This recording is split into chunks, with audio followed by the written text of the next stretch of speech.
हाँ, नमस्कार। मैं सुजय प्रकाश उपाध्याय हूँ। मैं एक ज्योतिषी हूँ और आज हम सब हरिद्वार से निकले हैं और लच्छी वाला एक पार्क में आए हैं और हमारे साथ में जो बैठे हुए व्यक्तित्व आपको दिख रहे हैं, इनका नाम डॉक्टर कपिल है और डॉक्टर कपिल भी हमारे आरोग्य सोसाइटी में ही रहते हैं और इन्होंने इच्छा जाहिर की कि मैं आपसे कुछ ज्योतिष, धर्म और अध्यात्म के बारे में पूछूंगा। मैंने कहा ज़रूर पूछिए। तो हाँ, कपिल साहब, आपके अंदर कोई प्रश्न हो, कोई कुतूहल हो, कोई जिज्ञासा हो धर्म के बारे में, ज्योतिष के बारे में, अध्यात्म के बारे में, तो आप निसंकोच पूछिए। तो पता है साहब, आप ये बताइए प्लीज़ कि ज्योतिष विज्ञान है वो कितना सत्यता पर आधारित है? क्या देखिए, उसकी मतलब उसकी क्या ऑथेंटिसिटी है?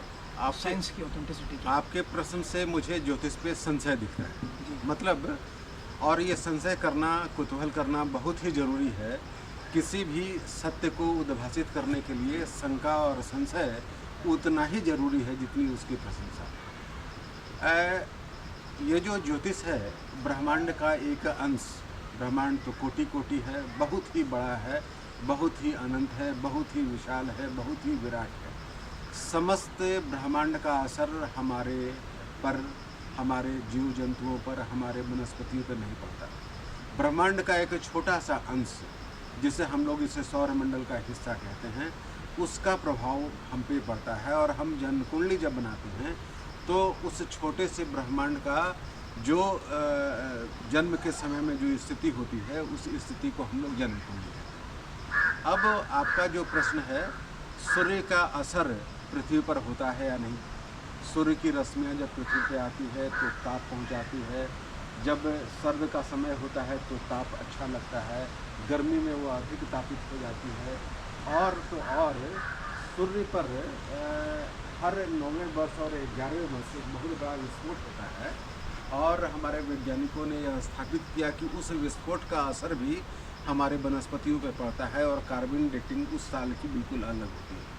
चंद्रमा का असर जग जाहिर है, साइंटिफिकली प्रूवन है कि उसका असर हम पे होता है।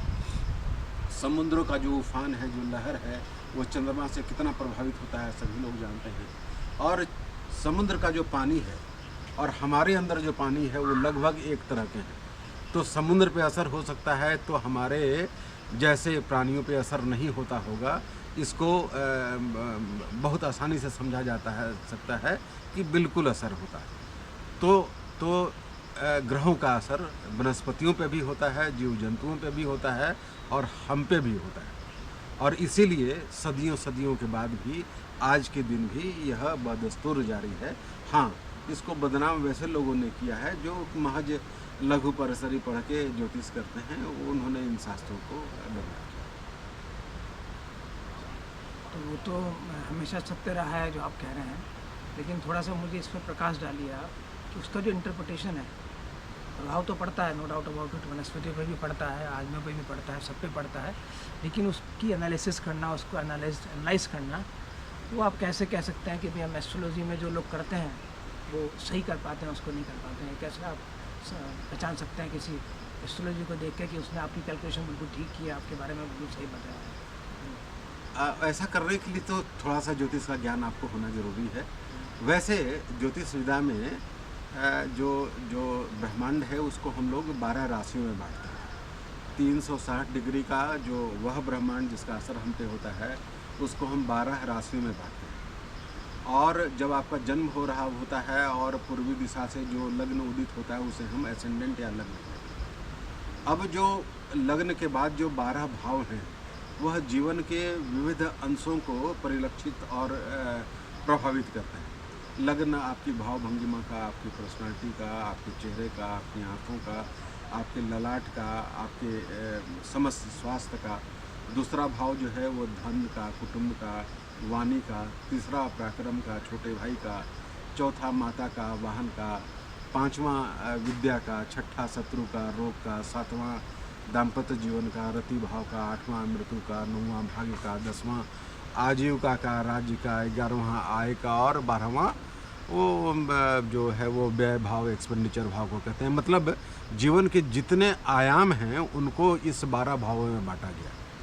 अब 12 भावों में जो ग्रहों की स्थिति होती है, उसके जो स्वामी होते हैं, वो स्वामी की जो स्थिति होती है, उसका जो नक्षत्र होता है, उस नक्षत्र की जो स्वामी की स्थिति होती है, इससे जीवन के जो 12 आयाम हैं वो प्रभावित होते हैं। जैसे मान लिया जाए कि आपके शिक्षा के बारे में हमें जानना है कि आपकी शिक्षा कैसी होगी, किस तरीके की होगी। तो शिक्षा का पंचम भाव है, जो 5वां भाव है वो शिक्षा का है। अब 5वें भाव का स्वामी यदि केंद्र में बैठा है और केंद्र त्रिकोण के साथ संबंध बना रहा है या उस पर किसी अच्छे ग्रह की दृष्टि पड़ती है, तो आपका जो शिक्षा है वह बाधित नहीं होगी, वह उच्च स्तरीय शिक्षा होगी और आप अच्छी शिक्षा प्राप्त करेंगे। दूसरा प्रश्न आपका हो सकता है कि हमारी शिक्षा किस तरह की होगी, इसको पता करने के लिए क्या होगा। तो पंचमेश से अलग अलग ग्रह हो सकते हैं। पंचमेश यदि शनि है तो आपका साइंटिफिक हो सकता है, आपका किसी बौद्धिक या आप ये कह सकते हैं कि दार्शनिक स्तर पे आप जा सकते हैं। मंगल हो तो उसका इंटरप्रिटेशन बदल जाता है। चंद्रमा हो, बुध हो तो आप कंप्यूटर साइंस या MBA वैसे दृष्टि से कर सकते हैं। तो अलग अलग ग्रह अलग अलग तरह के विद्या के क्षेत्र को बतलाते हैं। तो आप ये बताइए बधाई जी, कि आदमी को अपने बारे में जानना चाहिए या नहीं जानना चाहिए, उसके भविष्य के लिए, उसके भविष्य के बारे में उसको जानना चाहिए या नहीं जानना चाहिए? देखिए, ज्योतिष हमेशा आपको मदद करने के लिए बना है। ज्योतिष में लोग कहते हैं कि यदि ज्योतिष ही सही है, सब कुछ प्रीडिस्टिन्ड ही है, तो फिर पता क्या करना और जानना क्या। तो इसका अर्थ ये है कि यदि ज्योतिष बिल्कुल सही है तो आपको कई मामलों में वो हेल्प कर सकता है। आप भ्रमण पे निकले हैं और बारिश होने वाली है और यह आपको ज्ञात नहीं है, तो निश्चित रूप से आप भीगेंगे और बीमार पड़ सकते हैं। यदि आपको यह पता हो कि बारिश आने वाली है तो आपने छाता ले लिया, तो बारिश तो नहीं रुकेगी, आप उस बारिश से बच जरूर सकेंगे। तो संभवतः ज्योतिष इन कारणों से आपको सचेत कर सकती है, सजग कर सकती है और आपको मदद कर सकती है। दूसरा जो प्रश्न है कि क्या पुरुषार्थ अच्छा है या ज्योतिष अच्छा है। ज्योतिष का जो तीसरा भाव होता है वो पुरुषार्थ का होता है। जिन्हें अच्छा करना होता है उनका पुरुषार्थ का जो भाव है वह बहुत ही मजबूत और सशक्त होता है। तो मेरा ये मानना है कि ज्योतिष शास्त्र आपके दिमाग में, आपके आदमी की लाइफ में एक डर पैदा करता है, खूब पैदा करता है कि जानने के बाद में कि मैं निकलूँगा तो आज बारिश होगी या कुछ ऐसा होगा। मतलब वो आदमी पहले से डरने वाला शुरू कर देता है कि भाई मेरा ख़राब टाइम आने वाला है, मुझे ये नहीं करना चाहिए, मुझे घर से बाहर नहीं निकलना चाहिए। तो क्या ये सही है? देखिए कपिल साहब, दो बातें हैं। एक तो बातें हैं कि परिस्थितियों से एक्लिमेटाइजेशन हो जाने से आप किसी परिस्थिति को अच्छी तरह से झेल पाते हैं, यह तो है। ऑल ऑफ ए सडन कोई चीज़ हो तो आप पैनिक हो जाएंगे और आप लड़ाई में जा रहे हैं, युद्ध करने जा रहे हैं, यह आपको पता है, तो आपका मन, आपका तन, आपके जो अंदर से निकलने वाले हार्मोनल स्राव हैं, ये सब आपको उस युद्ध के लिए तैयार कर लेते हैं। तो इसको आप किस तरीके से लेते हैं उस पर डिपेंड करता है। यदि आपने यह मान लिया कि मुझे पहले से पता हो जाए तो आप तैयार रहेंगे, आप अच्छे के लिए भी तैयार रहेंगे। और अच्छा कहने से भी एक और बात होती है, होने वाली बात छोटी सी है लेकिन आपको कह दिया गया कि यह होगी, तो आपके अंदर का जो वह जिज्ञासाओं का जो उबाल है, जिज्ञासा का जो उबाल है, कुछ कर गुजरने की तमन्ना का जो उबाल है, वह अत्यधिक हो जाता है और आप बिल्कुल सफल हो जाते हैं। वो यदि सफल होने का 70% था, तो यदि आपने पहले से जाना कि मैं सफल हो सकता हूँ, तो सफल होने की संभावना और अधिक बढ़ जाती है। जैसे पर जैसा मैं कभी किसी पंडित को दिखाता हूँ, अपनी किसी एस्ट्रोलॉजर को दिखाता हूँ, तो वही कहता है भाई जाता हूँ तो भाई आपके ऊपर तो शनि की दशा चल रही है, शुक्र की दशा चल रही है, ऐसा चल रहा है, वैसा चल रहा है। और मैं ज़िंदगी में आज से 10 साल पहले तक मैंने किसी को अपनी कुंडली नहीं दिखाई। मुझे कोई डर नहीं था, मुझे कुछ नहीं पता था अपने बारे में, मैं बहुत अच्छी तरह बहुत पीसफुली लाइफ जीता था। लेकिन जब से मैंने दिखानी शुरू की अपनी कुंडली, तब से मुझे एक डर सा लगने लगा कि भाई पता नहीं अब क्या चल रहा होगा, अब कौन सा वो चल रहा है, कौन से ग्रह चल रहे हैं। तो मुझे ऐसा लगता है कि शायद ये ये इसका निगेटिव इफेक्ट ज़्यादा है, पॉजिटिव इफेक्ट कम है। आपका इसके बारे में क्या कहना है?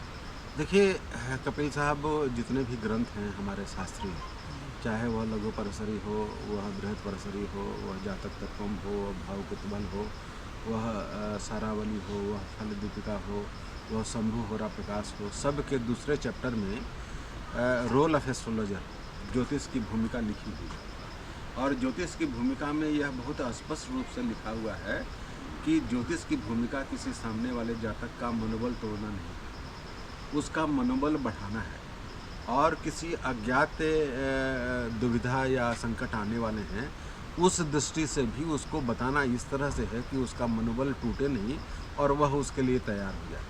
अब आप किस तरह के ज्योतिष के पास जाते हैं जो आजकल आपको डराते हैं, धमकाते हैं, फिर कर्म कांड कराते हैं, मैं उनकी बात बिल्कुल ही नहीं कर रहा हूँ। मैं कर रहा हूँ जो शास्त्रीय हमारे ग्रंथ हैं, उस शास्त्रीय ग्रंथों में मनोबल तोड़ना ज्योतिष के लिए एक अपराध है। चलिए सर, थैंक हो यू गया? Very much. चलिए सर, बस हो